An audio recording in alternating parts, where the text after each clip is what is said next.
ஆராரோ நீ கேட்க ஆயுசு உனக்கு இல்லையடி, விதை நெல்லை நான் அளிக்க விதி வந்து சேர்ந்ததடி, தாய்ப்பாலு நீ குடிக்க தலையெழுத்து இல்லையடி, கள்ளிப்பாலை நீ குடித்து கண்ணுரங்கு நல்லபடி, அடுத்து ஒரு ஜென்மம் வந்து ஆணாக நீ பிறந்தா பூமியில இடம் இருக்கும் பொய்வாடி அன்னக்கிளி என்ற கவி பேரரசு வைரமுத்து அவர்களின் வரிகள் நினைவுக்கு வருகிறது.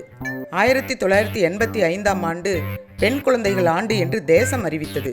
35 ஆண்டுகள் கடந்த பிறகும் கூட நவீன காலத்தால் அன்று பெண் சிசு கொலை, இன்று அது பெண் கருக்கொலையாக உருமாறி நம்மை அச்சுறுத்துகிறது. கடந்த 3 தலைமுறைகளில் தோராயமாக 50 மில்லியன் பெண்கள் கருவிலேயோ அல்லது சிசுவிலேயோ இந்தியாவின் மக்கள் தொகையிலிருந்து பெண் குழந்தை என்ற ஒரே காரணத்திற்காக முறையாக தவறான வழியில் அழித்தொழிக்கப்பட்டிருக்கிறார்கள். மானுட வரலாற்றில் நிகழ்ந்திருக்கும் மிக மோசமான படுகொலைகள் இவை. என்னதான் நம் அரசாங்கம் எத்துணை சலுகைகளை அறிமுகப்படுத்தி குழந்தைகள் நலனுக்காக புது புது நல்ல திட்டங்களை, பெண் குழந்தை பெண் சிசு நலனுக்காக பாதுகாப்பு சட்டங்கள் தந்தாலும் பெண் குழந்தைகள் கருவிலேயோ சிசுவிலேயோ அளிக்க தவறான முயற்சிகள் அரங்கேறி கொண்டுதான் இருக்கிறது. Welcome to Varma studio. நான் உங்கள் தோழர் எஸ் தமிழ்ச்செல்வி. நாம் இந்த பதிவில் பார்க்க போகும் தலைப்பு பெண் சிசுக்கொலை மற்றும் பெண் கருக்கொலை பற்றி. ஏனோ இந்த பதிவை பற்றி பேச நினைக்கும் பொழுது இதய துடிப்பின் சத்தம் கூட வலிப்பதை உணர்கிறேன். ஏதோ ஒரு பதிவாக இது மனதில் இல்லை. ஒரு பெண் குழந்தை தெய்வத்திற்கு சமமானது. ஆனால் அந்த தெய்வங்களை உலகிற்கு அறிமுகம் செய்யும் முன்பே அழித்து விடுகின்றனர். கருவில் இருக்கும் பெண் குழந்தையை அழிப்பது கருக்கொலை எனவும், பிறந்து முதல் 1 வயது வரையுள்ள குழந்தையை அழிப்பது பெண் சிசு கொலை எனவும் சொல்லப்படுகிறது. ஏன் இந்த படுபாதக செயல்? இதை செய்பவர்கள் மனிதர்கள் தானா? இது சட்டத்திற்கு புறம்பானது, கொடுமையானது, மனிதனின் செயலுக்கு அப்பாற்பட்டது. இதை செய்பவர்கள் மிருகவாதிகள் என்று கருதினாலும் இப்பொழுதும் மறைமுகமாகவோ திருட்டுத்தனமாகவோ செயல்பட்டு கொண்டுதான் இருக்கிறது என்பது ஒரு கவலையான செய்தி.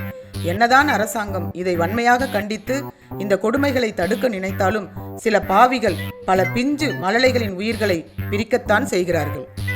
அந்த காலத்தில் பெண் குழந்தைகளை பல காரணத்தால் வெறுக்க நேர்ந்தது இந்த மூடர்களுக்கு. பெண் குழந்தைகள் என்றால் ஏதோ பாரமாக நினைத்து அதை இந்த உலகிற்கு வந்த நொடியே அழிக்க துடித்தார்கள் பல மிருக மனிதர்கள்.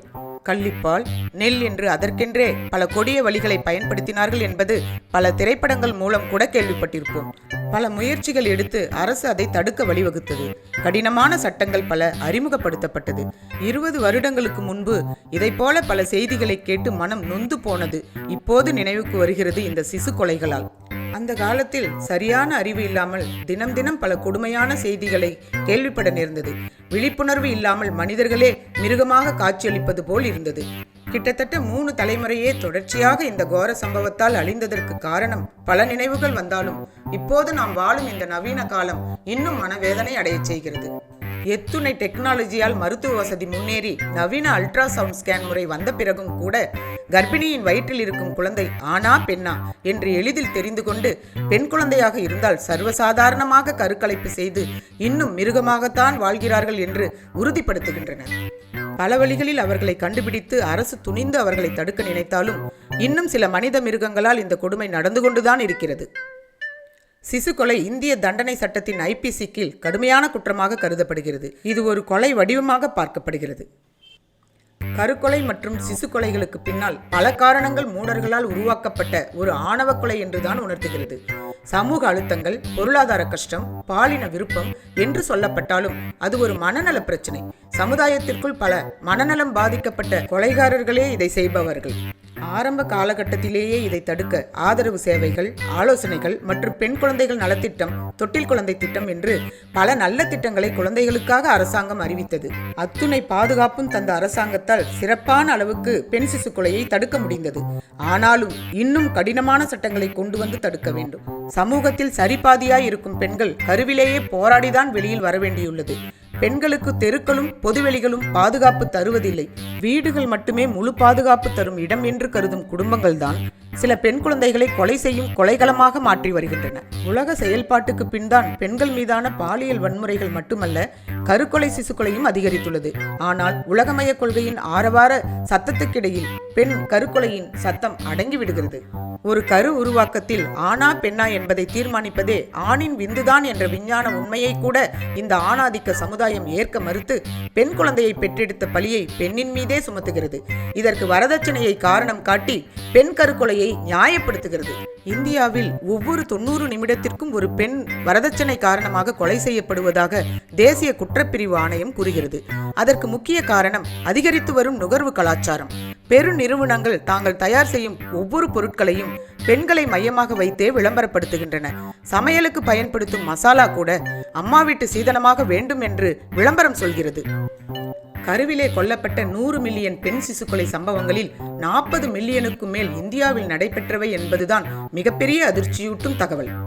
இந்தியாவில் இப்படியான மறைமுக கொலை அதிக அளவில் நடந்து கொண்டிருக்கிறது என்று எல்லோருக்கும் தெரிந்தாலும் அது எவ்வளவு எண்ணிக்கையிலான கொலை என்று பொருளாதார மேதை அமிர்தா சென் அவர்கள் எழுதிய கட்டுரை மூலமாக தான் வெளியுலகத்திற்கு தெரிய வந்தது.